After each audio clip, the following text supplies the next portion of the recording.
Everyone's talking about Fedor Gorst's exit from the European Open.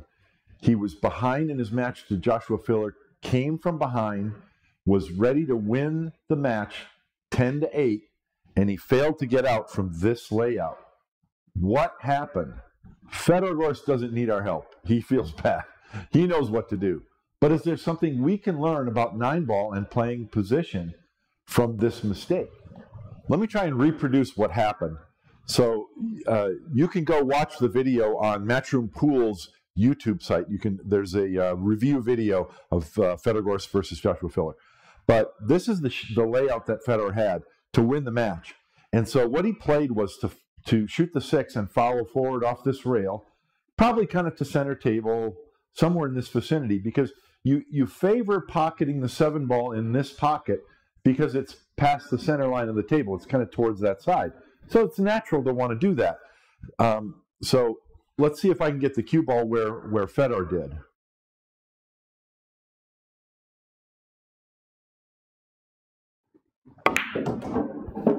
That's kind of what happened. That's pretty close, actually. That's pretty darn close. Fedor's cue ball crossed the shot line to the pocket. That seems reasonable. I think Fedor's cue ball stopped maybe something like this. So he has a very slight angle, so that angle favors bringing the cue ball down table. And then this happened.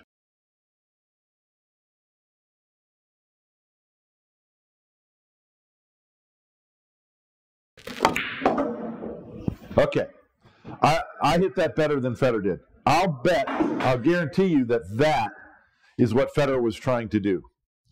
Where Fedor's cue ball stopped was here, which can happen. Now, still, this is a back cut, and it's a difficult back cut. You've got to be careful because the scratch is on in the side pocket or off this rail in the corner pocket. So it's a touchy shot, but I think Fedor's still the favorite to make it. But remember, this is the European Open with tight 4-inch pockets.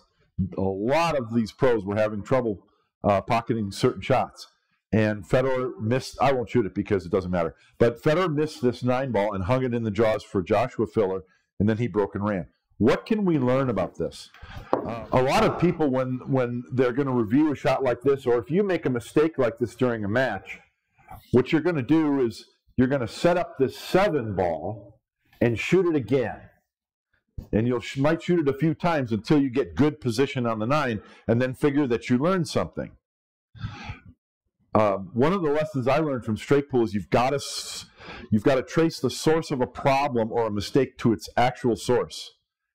And in this case, that's the 6-ball. So let's talk about both of those. Is there a different way to get on the 9-ball from here? Let's imagine that we've already pocketed the 6-ball, and this is where the cue ball stopped. Now, this may not be where you intended it to stop, but you need to deal with it because sometimes that's going to happen. So we've got a slight angle that lends itself to come down table. That's good. But is there a different way to play this? What Fedor is trying to do is go to the side rail and the side rail, and when you hit this rail, the cue ball comes off this rail into the position zone. So that's pool 101. We all know. Here's the shot line for the 9, and if you draw 2 lines from the 9-ball this way, it creates a triangle position zone, and you want to go into that zone and not across it.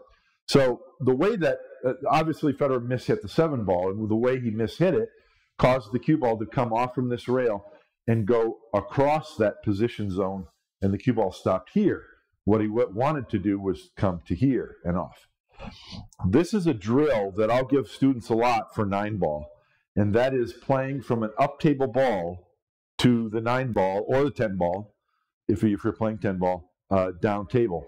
And there are different positions you can place the game-winning ball to train for those types of scenarios. And one of them is in the rack area, because the 9-ball often, the 9-ball and the 10-ball can often stay close to where it was racked in the rack area. The reason why that's an issue is because we're often playing off the side rail into the zone, into that position zone. Well, the position zone for a ball that's in the rack area is coming from high on the side rail. So we're nervous about playing into this rail because the scratch in the side pocket is on. that means a lot of times we favor this side of the rail, of the shot line. So if the cue ball hits this side and comes off the rail, now we have much more of a cut than we wanted. So this is one of the lessons you learn from this drill, is how to play position into that zone. So in this case, you have to say to yourself, I'm a good player, and I don't need the cue ball to be right here to make this 9. If the cue ball stops here, that's a good shot on the 9. We look at in straight pool, we often look at the parallel angle, and that's a line that's parallel to the rail that goes through the ghost ball to pocket the ball. Okay, so if you're playing position across your triangle, your position zone, instead of into it, what you want to think about is crossing this line. And you don't need to go a lot farther. You don't need to get straight in. Because if you try to get straight in, as Fedor did, you have a margin of error that's from here to here. And if your cue ball goes to this end of the margin of error, then the cue ball ends up here, and you lose the match against Joshua Filler. All you need to do is cross the parallel line. Because once the cue ball, this is a difficult cut, once the cue ball gets past the parallel line, my cue stick isn't very parallel there. Once the cue ball gets past the parallel line, all of a sudden it's a reasonable cut shot. So you want your margin of error to be from here to here, not here to here. See the difference? You're getting past this parallel line. Now if you play your speed control is off and it goes too far, well, that's a good shot. And you're never going to touch this rail. So if I was going to shoot this shot, that's one way to do it. Don't try to get to the second rail. Just get across the parallel line, and you're going to be good. And even if the cue ball comes too far and lands on the rail, at least you're not on the rail down here. At least you're on the rail at a straight in or close to a reasonable angle. So if you look at the 9 ball, we don't need to shoot the 9 ball in this pocket. We can shoot it in this pocket, even if the 9 ball's on this side of the rack. Now, Fedor's 9 ball was about here.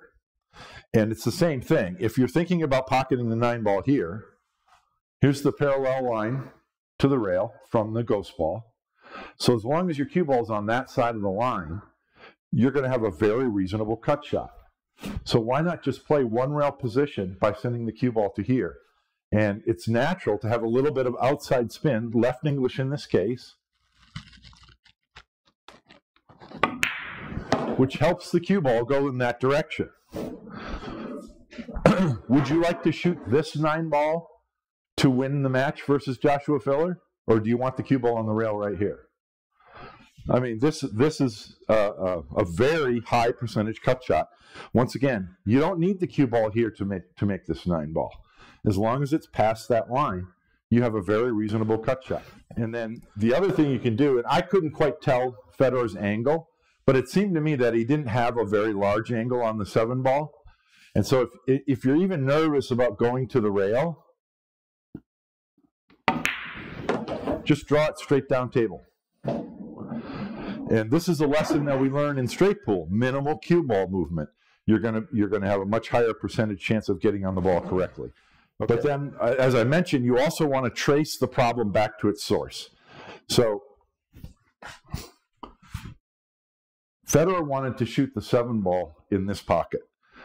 And in doing so, as I just mentioned, his cue ball is coming off this rail. Our shot triangle, our position zone triangle is here. So his cue ball is moving across that triangle. If your speed control's on, that's fine. As I just got done saying, sometimes you have to do that. That's fine. And there is quite a large margin of error here. However, I want you to consider this. I think his 6 ball was about here. As I just mentioned on the 9 ball, you don't need to be on the favorable side of the 7. You can shoot the 7 in this pocket, and I think that's the better choice to eliminate this error.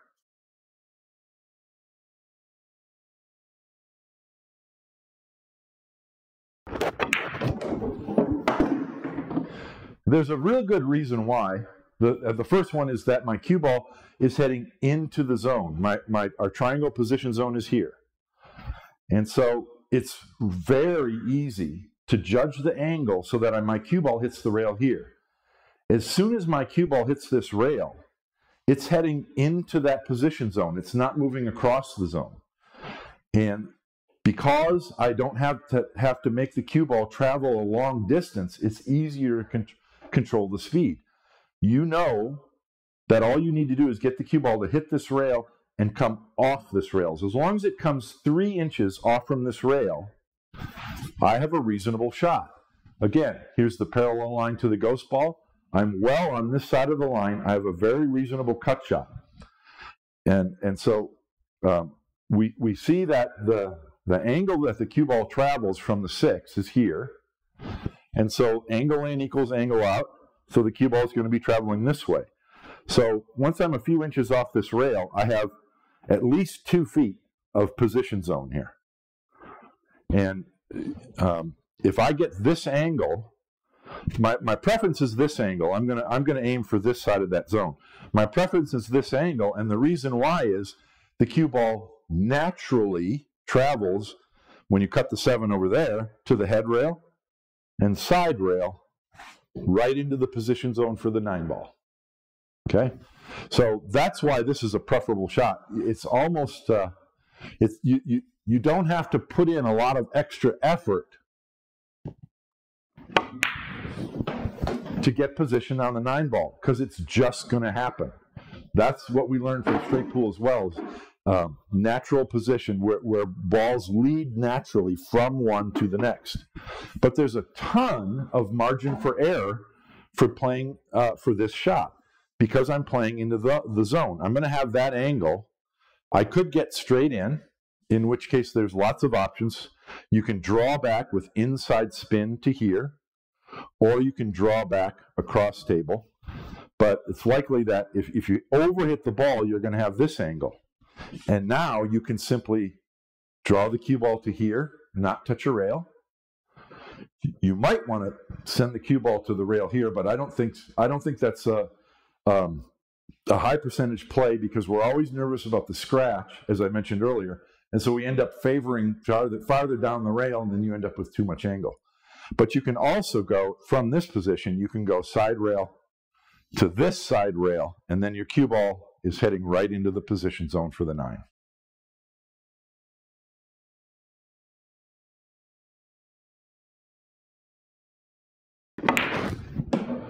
So I underhit that, and so I'm going to be very close to the rail, but even so, look where my cue ball was going once it hit this rail. Right smack dab into the middle of the position zone. So even though I'm real close to the rail, I'm not going to miss this 9 ball because the cue ball is not down here. Don't make the assumption that the mistake was the way that you hit this shot on the 7 ball. Trace the mistake back to its source. There's a better way to play the 6 to get a better angle on the 7. In my opinion, it's very likely that Fedor was attempting to get this angle on the 7. And it's for the same reason that I mentioned that I prefer this angle on the 7 on this side, is that when you shoot this ball, the cue ball naturally goes to the head rail and the side rail, and you're coming right into that position zone for the 9 ball. It could be that Fedor simply overhit this shot.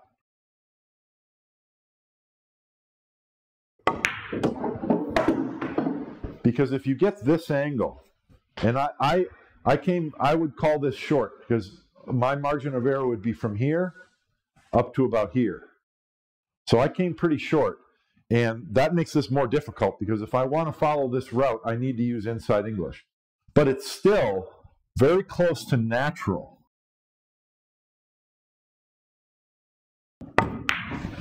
My cue ball is heading that way anyway. That's what we mean by natural position. And I guarantee you that Fedor, like me, would prefer this shot over the one where the cue ball stopped here any day of the week.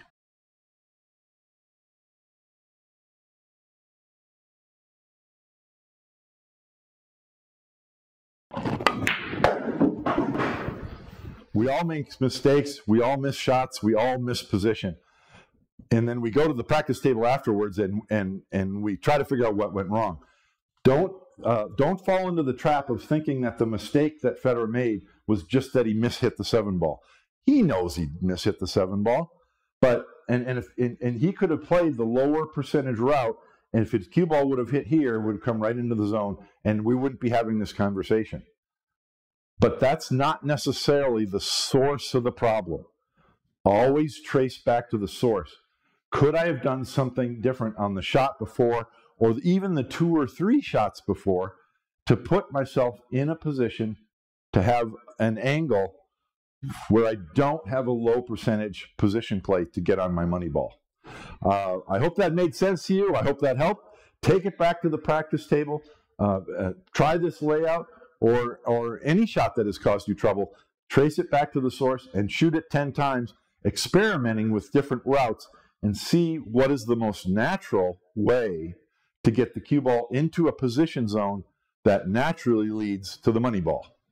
Hope that helps you. Thanks a lot for watching, and see you next time. Shortstop on Pool.